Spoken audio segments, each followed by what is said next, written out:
no, their night's now ruined because of me. I said, I don't care if your daughter was in the show. You should have still had the decent, the proper decency to shut up, because I know the people who were sitting behind you were pissed off, and I'm even more pissed off. So I know I reported it a little more passively on Facebook about it. Like, if you want to talk and yell and scream and all that kind of thing, go to R&B Fridays. You know, yell out going, I love Aqua, they were my favourite thing in the 90s and shit. No, Genuine's coming up next and I want to flick my bean. You know, I'm excited and I'm peeing too. You're in the theatre, shut the up. If I was on stage, I would have stopped the show, jumped over the thing with my prop guitar and belted them. All of them. I wouldn't discriminate. Father, mother, son. Bang. I paid the money. Shut the up. Jesus the Christ. Yeah. Now, I don't know why a priest in church doesn't do this. You know, he's employed by the parish to talk about God and guilt and God and all that kind of thing, right? And collection plate. All that kind of boys. thing. You know, when he does his homily or the sermon, whatever word you want to choose to do that on, right? Shouldn't the priest be able to go, the Lord wishes you to shut the up because I'm talking now? Like, if I go to church, and I don't, and I'm not one of these people that drops a pineapple in the collection sack. Take one out. Totally. But they demand quiet. You never see people talking in a TED Talk. They're there to see the person talk, you know? Yeah. Respect. I don't give a shit if your daughter's in the show. You shut the up. Yeah, go to the Royal Shakespeare and have some dickhead talking the whole way through it. No, that's exactly right. I've come to the theatre. I've paid the money, the hard-earned money down. This is, you can tell this has pissed me off. Yeah, it is. Yeah. How about you just shut the up? Do me a favour for 2.5 hours. And shut the up. You shut the up. Well, if you don't want to be here, off. Yep. So you're wasting money on your daughter going to all these acting schools and dance schools and singing lessons and all that kind of thing. You can't shut the up. You can't tell me you can't shut the up. Shut the up. Seriously. You've given them a beration after the show. I gave them a stern talking. And what happened? Did they acknowledge it? Did they just blow you off? What was the outcome? I need closure. I'm not going to do an impression of their language. That's that fine. They speak. Mm-hmm. Okay. However, though, they said, "Oh, sorry," and I went, "Well, it's too late now, isn't it?" So I don't know what they do in their culture when, you know, they're great shame upon their family, whether they go home and stab themselves. Just disappear in the middle of the night. Yeah. So anyway, Burble listeners, if you're going to the theatre, and we have one Burble listener who is he and his fiancée are very, very big in theatre in the UK. Well, at least in their area. And he knows who I'm talking about. There's nothing worse. If he wouldn't act the arse while he was at the theatre. No, but in the current show that he's doing, he is technically acting an arse. That's why I said that. Yeah, exactly. I have to think about that for a second. But even if you're on stage, like... You wouldn't talk while you're on stage. No. I mean, look, I didn't go out and do a Michael Richards. Remember Michael Richards from Seinfeld? Brain snap time. That was a brain snap. What was that guy? Was it not Faith No More? There was a band that sort of reunited and came over not long ago, and someone had their phone up like right in the front at the mosh pit taking photos, and he kicked the thing clean out of the dude's hand. He said, "No photo," and punted his phone across the stadium. I can't remember that. But anyway, there's nothing worse. Going to the theatre and someone talking. Yeah. Thank God that they weren't at a stand-up comedy show, because the stand-up comedian would have just tore strips off him. All I'm saying is, if I've paid money, you see me at the theatre, you shut the up. The Battle. This is going to be good. With Benny and Az. From one lot of feral pigs to another, Benny. I wouldn't call them pigs, but... Well, Philistines. That's actually the proper use of the word. Had I had a couple of Great Northerns under the belt, dead set, I would have bloody gone the yell fest. But anyway, and it would have been a hell of a lot more racist. But anyway, let's move away from that. I think everyone's the winner there. Get this. Some feral pigs have snuffled. Benny, snuffled. This has become apparent. Their way through them more than 30 large. Now, this is in Italy, Benny. Mm-hmm. Now, this was buried in a forest by gangsters. So the mob. This is mob coach. This is the real mob. The real mob in Italy. The old school, the OG mob. You know, like, what have they done to my boy? Yeah. Yep, that was a really bad Marlon Brando impression. I do apologise. The mafioso's porcine problems were uncovered when a police phone tap picked up unsuspecting drug cartel members complaining about losing stock to wild pigs. So the coppers have gone, right, we better go have a bit of a squeezer at this. Right. They concealed their shipment of cocaine by separating it into jars and burying it in a heavily wooded area of Tuscany. Sorry, I'm going to ask this question. Mafiosos, Yeah. they understand that pigs root through soil. They dig for truffles. Yes. They dig for high, potent smells that are coming from the ground. How far do they have them buried down? I don't know. It was Aren't the mafia good at digging graves? Like, isn't 6 foot like... Isn't You'd that think like just so. the minimum that you've got to dig? See, the problem is, right, so coke's a stimulant. We all know that. We've all seen the movie Blow.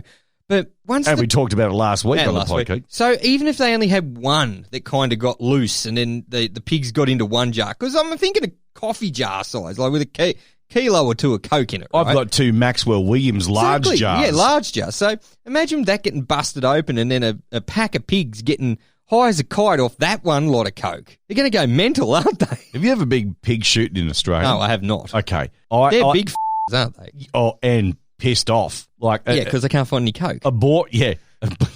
A boar will tusk shit out of a dog if it hasn't got the leathers on, right? You know, and the sport of pig hunting, feral pigs, you know, there's a certain art to it. There is a certain art. No firearms. You can use firearms if you want, but the true, you know, Mental case goes after a pig with a knife. they do. I know. They do. I know. So these grunter smashers will go and do that. What are they called? Grunter smashers.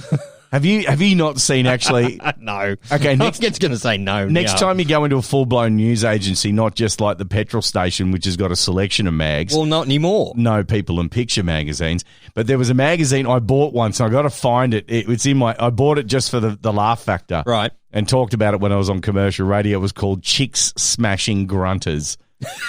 It was a piggin magazine. Piggin magazine. And it had like a chick, like, you know, the flanny shirt, Oh, no, okay. pink R.M. Williams baseball cap, holding up the ears of some ball that's just been shot in the head. It's on the front page. Chicks Smashing Grunters. So it's like, what's that motorbike magazine with scantily clad women draped all over bikes? Oh, back in the day, I think that would have been Street and Strip. Street and Strip, yeah. Live to Ride. Live to Ride. Live so to it's Ride. like that, except with boars instead of bikes. Yeah. Okay. Chick Smashing Grunters. Chick Smashing I Grunters. think there was a centerfold where a chick actually did have a top open, and it was a centerfold. There was Can memories. can you imagine how many temporary RMS work offices that poster was posted up on the wall? They would have been up on every mechanic's wall, wouldn't they? Is that still a thing? Are you still allowed to put titty photos up on your mechanic's wall? Look, I don't know. We'll get on to some people and we'll see if we can find. Well, if you're out. a mechanic and you used to have one of those, you know, remember the titty calendars? Yeah. You know, they're always the same type of calendar, just with a different titty picture every year. Yeah. And I remember my mechanic up in the next town over, he always had a good titty calendar. And they were always good if the page was double fold. Right, So it was yeah. almost like a freeze. Oh, okay. Like that. Classic pose. A classic pose. Yeah. Anyway, tell me about the boars. All right, so in Tuscany, the mafioso have buried all of this coke, right? In jars, as we've said. Now, each jar apparently was labelled differently to throw off the authorities, like Prosecco, wine, coffee, and snack.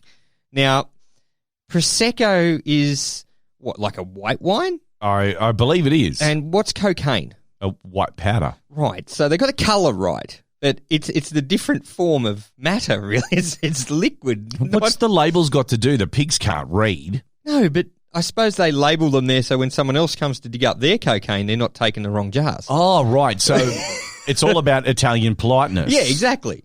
You know, mafia. Professional courtesy. Yes, courtesy. Yeah, courtesy. Mafia courtesy. Yep.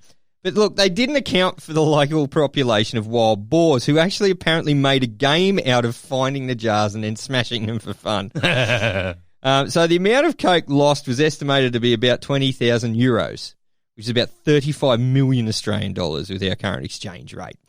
But Isn't Italy in a financial crisis? yeah, but that's euros, not lira. Oh, right. Lira. I think it's lira.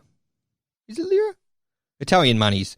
Anyway, so the coppers picked up 4 men over the supply of the cocaine, including 3 Albanian nationals. Now, the Albanians are into everything. Well, yeah, you always see them in gangster movies, don't you? You know the Guy Ritchie movies like Lock, Stock and Snatch and all of that. There's always a shifty Albanian in there doing something. He's always the first to get shot. Yeah. They're like the cannon fodder, like the hired help of the underworld, I They guess. better not sit next to me at the theatre, otherwise they can f*** off! Anyway, They got one Italian as well, but they estimate the gang had been selling approximately 2 kilos of cocaine by visiting local nightclubs and restaurants, charging €100 per gram. I don't know if that's expensive or not. Hang on a minute. You said last week that cocaine was a commodity, so you should be up on this.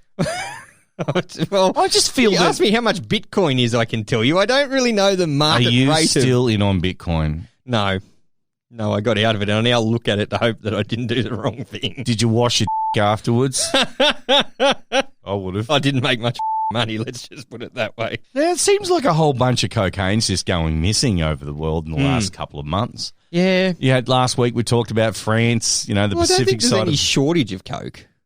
Probably isn't. Have you seen how cocaine's actually made? Yeah, it's not a pretty sight. No, it is pretty much done under a king's awning. With a shitload of petrol. Yes, Basically gasoline. strip the coke out of the leaves with petrol. Yeah. And wash it with acid or some shit. And they have helicopters flying around the Amazon trying to find these people who are doing it. Yeah, and they've got other helicopters trying to shoot them down. Yes, they do. Yeah. Cocaine trade. It's pretty fun.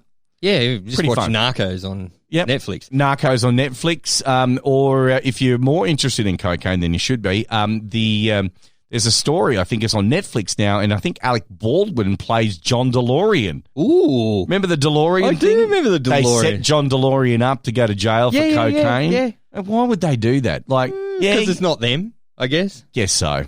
And they used his money. Yeah, so they basically pigged John DeLorean to be the guy that's going to take the fall for this cocaine shit. He got his revenge, didn't he? The DeLorean's now the coolest car on Earth because of Back to the Future. So I'm actually on. Screw you, cocaine guys. I'm actually on the DeLorean owners' webpage on Facebook. Right. For Australia. Mm-hmm. And they accepted me on there, and I make some comments here and there about the DeLorean and this, that, and the other thing, because, one day I'm going to get one because my cousin had one and he sold it, and he said he was going to give it to me in his will. So he's dead to me now. On a slight note, I think he was a cocaine user as well. Right. Oh, did I just out you? Working in finance between here and Hong Kong? Suck it, ya. Wouldn't want to be in Hong Kong at the moment. But anyway, these 4 blokes, including the 3 Albanians, are now facing drug trafficking charges and awaiting their day on court. No word on what's happened to the pigs, though. Probably woken up with a monster hangover and the need for some blue Powerade, I'd say. Now, listen, bacon normally, to me, is a hangover cure. These boars. Imagine the bacon. Oh. Just let that sink in for a moment. Okay. You have a massive night on the cans around the campfire, wake up in the morning, and mate, when I see you come out of your little vagina tent that you have, I know you've got a new one. We haven't seen it yet. Come out of your little tent, you just look like death warmed up. Yeah, I do. And basically, I'll turn to you and go, you need some bacon, don't you? And you just grunt. You don't even reply. No, I usually only grunt until about 10 a.m. in the morning. You have one slice of this bacon, and, mate, you're peeking. Let's go fishing. Let's cut some firewood. Let's four-wheel drive. Let's just enjoy the sun and shit. How's this serenity? Loose talk, even looser opinions. The Burble. Speed round time is back. We've redeemed ourselves with a couple of listeners who said that they didn't like that we didn't have the speed round, so it was back last week. And we listened to you, see? We did listen to you, but it wasn't so much of a speed round. It was quite lengthy. So let's get into it. Australians really like to cut down tall poppies, right? We just do. Yeah, politicians, sporting stars, lately they've been doing it themselves. They have been. Dumbassery lately in Australia. How convenient that the dumbassery just comes upon themselves and they do all that kind of stuff. But Australians are really unimpressed with the change of national broadcaster to the Melbourne Cup, which happened at the beginning of November. Basically, most people slammed it as awful because it was broadcast on Channel 10. Now, when you think about the television channels in Australia, Channel 10 sucks. Free-to-air TV sort of has a hierarchy.